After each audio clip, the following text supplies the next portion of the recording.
સાંતલપુર તાલુકાના આલુવાસ ગામે આવેલા ઐતિહાસિક અને પૌરાણિક મહાકાળી માતાજીના મંદિર ખાતે ત્રિદિવસીય મહાયજ્ઞ મહોત્સવ અને ખોડાબાપા પરિવાર આલુવાસ ખાતે યોજાયો હતો। પાટણ જિલ્લાના સાંતલપુર તાલુકાના આલુવાસ ગામ ખાતે ખોડાબાપા પરિવાર આલુવાસ દ્વારા મહાકાળી માતાજીના મંદિર ખાતે ત્રિદિવસીય મહાયજ્ઞ મહોત્સવ આજથી તારીખ 3/4/2025 ने चैत्र सुद पाचम थी तारीख 6/4/2025 ने चैत्र सुद आठम सुधी 3 दिवस महायज्ञ साथे त्रणेय रात्रे अलग अलग कार्यक्रमનું આયોજન કર્યું છે, જેમાં ભવ્ય લોક ડાયરો જેના કલાકાર બાબુભાઈ આહિર અને કિંજલ બેન રબારી તેમજ ગોપાલભાઈ તેમજ બીજા દિવસે ભવ્ય રમેલ ગણેશ લાલ પુરાણ ની ઉપસ્થિતિમાં ત્રીજા દિવસે મહાકાળી માતાજીની ભવ્ય રમેલ જેમાં કલાકારો ખૂબ જ સરસ રાયકા અને સંજયભાઈની ઉપસ્થિતિની અંદર મહાકાળી માતાજીના ભુવાજી વજાભાઈ આહિર દ્વારા સરસ મજાનું આયોજન કરવામાં આવ્યું છે। આવનારા મહેમાનો માટે રહેવા જમવાની વ્યવસ્થા તેમજ સાધુ સંતો માટે સરસ મજાનું રહેવા જમવાની વ્યવસ્થા મહેમાનો માટે રહેવા જમવાની વ્યવસ્થા કરવામાં આવી છે।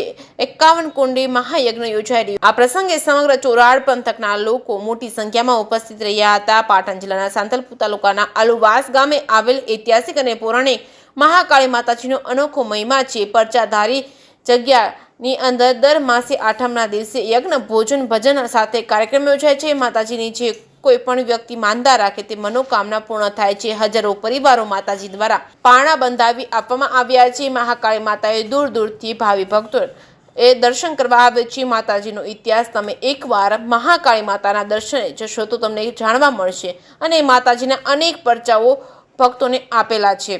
જે કેસની ગુજરાતી સાથે મનુ ઠક્કર રાધનપુર વજાભાઈ ભુવાજી આલુવાસ મહાકાળી માનો ધામ છે આલુવાસ। કેટલા દિવસનો કાર્યક્રમ? 4 દિવસનો। અત્યારે ખૂબ બધા મહેમાનો આવ્યા છે, ખૂબ અભિનંદન મહેમાન બધાને માતાજી આશીર્વાદ આપે। બધા માતાજી આશીર્વાદ આપે। મારું નામ છે દવે સુરેશભાઈ કનૈયાલાલ પંડિત બાબરાવાડા।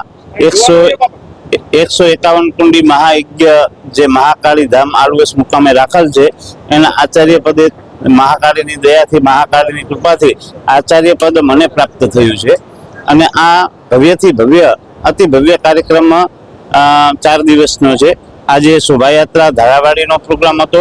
આવતીકાલથી હવનની શરૂઆત થશે। 3 દિવસનો હવન રહેશે।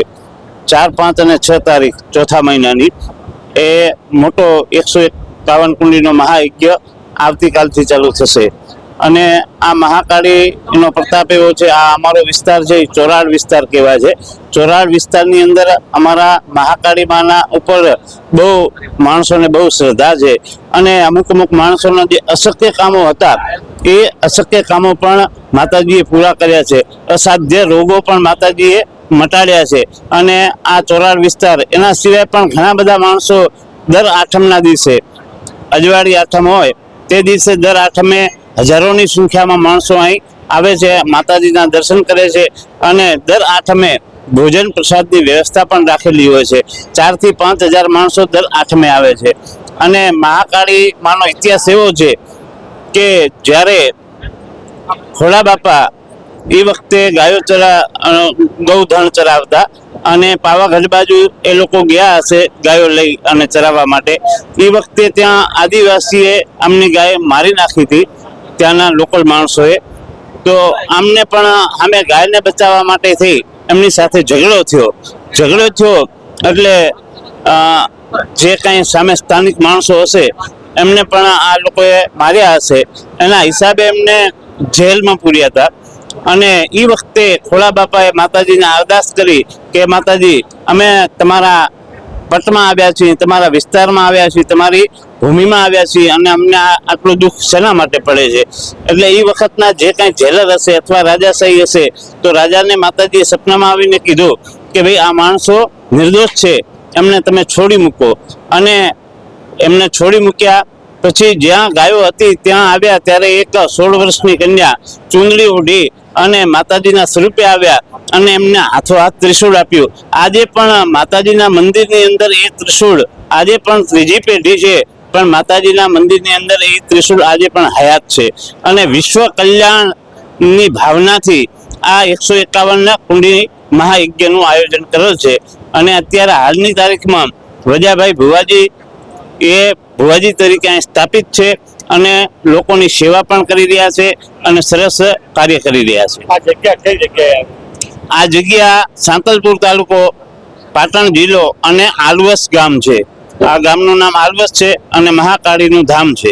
આલવાસમાં બીજી પણ ધાર્મિક જગ્યાઓ આવે. હા, આલવસમાં ચંડેશ્વર મહાદેવનું અને પાંડવોનું મંદિર પણ આવેલું છે, જે પુરાતન એટલે પાંડવો અહીં અજ્ઞાતવાસમાં રોકાણા હતા.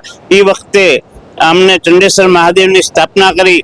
એ દ્રૌપદીએ સ્થાપના કરી. દ્રૌપદી ચંડીનો અવતાર હતા એટલે મહાદેવજીનું નામ ચંડેશ્વર મહાદેવ પડ્યું છે.